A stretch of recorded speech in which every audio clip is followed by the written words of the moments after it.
It's time for number 33 in my series of video game movie reviews, with an origin story that's not really an origin story because it comes after the actual origin of the story. But hey, it's not directed by Uwe Boll, so that's a plus.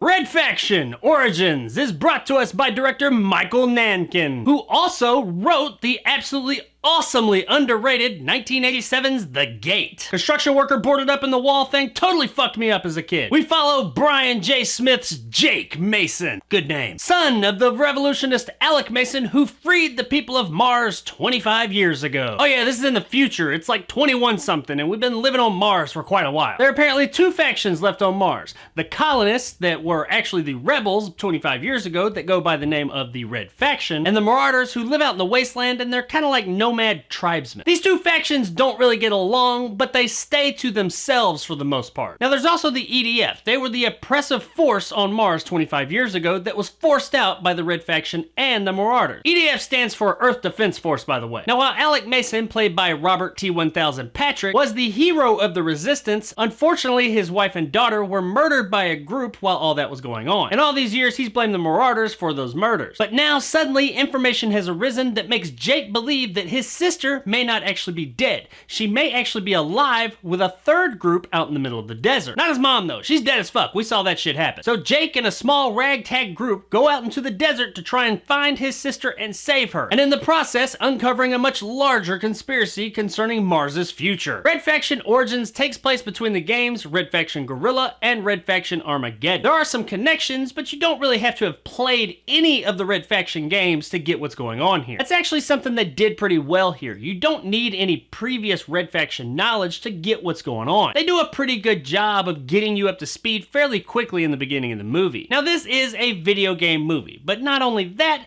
it is a video game TV movie. However, it did get an extremely limited theatrical run. But that doesn't change the fact that it is a TV movie, and not just any TV movie, but a Sci-Fi Channel TV movie. Now, when one says Sci-Fi Channel movie, quality isn't what always comes to mind. Now, they may be entertaining, say something like the Sharknado series, but quality is not one of the things that comes directly to mind when talking about Sci-Fi Channel original movies. And Red Faction Origins actually isn't too bad, especially when compared to other Sci-Fi Channel movies. In fact, when you put it up against those other movies, Red Faction Origins is pretty good. I know, what the fuck? I wasn't expecting that shit. No, I'm not saying that this is a tour de force. This isn't like the greatest video game movie ever made by any means. It definitely has its issues, and we're gonna get into those in just a minute. But this movie was much better than I was expecting. Story-wise, it's fine. There's nothing monumental going on here, but it is an entertaining enough story to keep you engaged until the end. It ain't nothing we haven't seen before, and it is fairly basic, but it's good enough to keep you on board. What actually surprised me the most about this movie was the performances. They're not half bad. I mean, there are a few hokey performances here or there,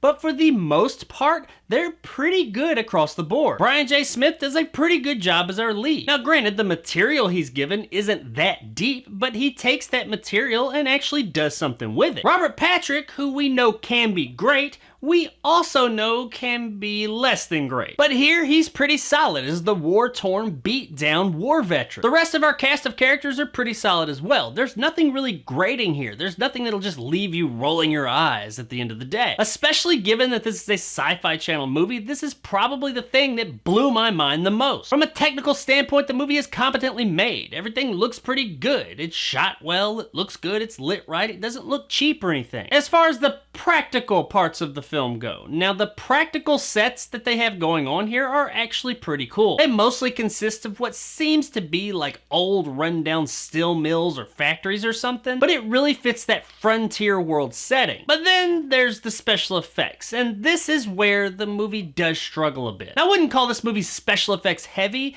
but there are a fair amount of them. The vast majority of the special effects concern transport ships and spaceships and stuff like that flying around. Now, I will say there's not like a ton of them, but when they're there, you are definitely gonna notice it, and not in the good way. Now, to their credit, there are a few shots that they use that looks as if they use miniatures, and those actually look pretty good. But then there are quite a few shots where they clearly weren't using miniatures, they were using CGI, and it is Sci-Fi Channel CGI. Which is to say, it looks like shit. And that's kind of sad because it is so bad that it does kind of take you out of the moment. Because this movie did actually entertain me when things were going on and they were in their practical sets, which the vast majority of the movie is. I was entertained. I was having a pretty good time with it. But then you throw up this egregiously just terrible looking special effects up on screen and it just really sucks you right out. Now, like I said, it's not like all terrible, but a lot of it is pretty bad. Now, to go along with those fairly bad special effects is the fight choreography. Once again, there's not a ton of it here, and what they do have, they do a pretty good job of masking, but it's not that great either. Surprisingly enough, this isn't really an action movie. It sets it up like it's going to be an action movie, and there are action parts in it, but it's not really that action heavy. This is more of an adventure movie with some light mystery to it. Now, I get the feeling that they wanted more action in it, and they may have actually filmed more action, but once they saw what they had, they probably said, you know, let's dial that back a little bit and lean into that story a bit more. And I think that that was probably a good idea. I just wish that they had applied that same logic to some of their more special effects heavy scenes. Guys, at the end of the day, Red Faction Origins was surprisingly much better than I expected it to be, and definitely better than it had any right to be, being a Sci-Fi Channel original movie. It's got some surprisingly solid performances, some great practical sets, a pretty entertaining story, and it's just overall solidly made. It does take quite a hit in some of its CGI special effects scenes and some of the fight choreography, but that doesn't change the fact that this is a surprisingly well-made, entertaining movie that is definitely worth checking out on streaming. Across the street.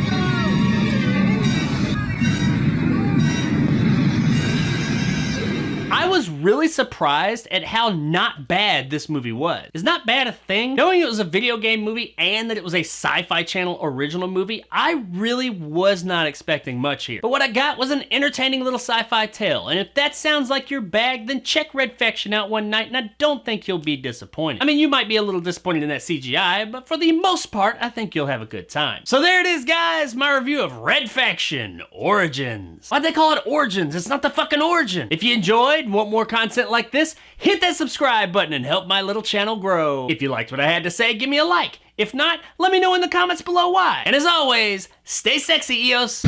You're gonna want to see this. Oh my god. You're Jake Mason.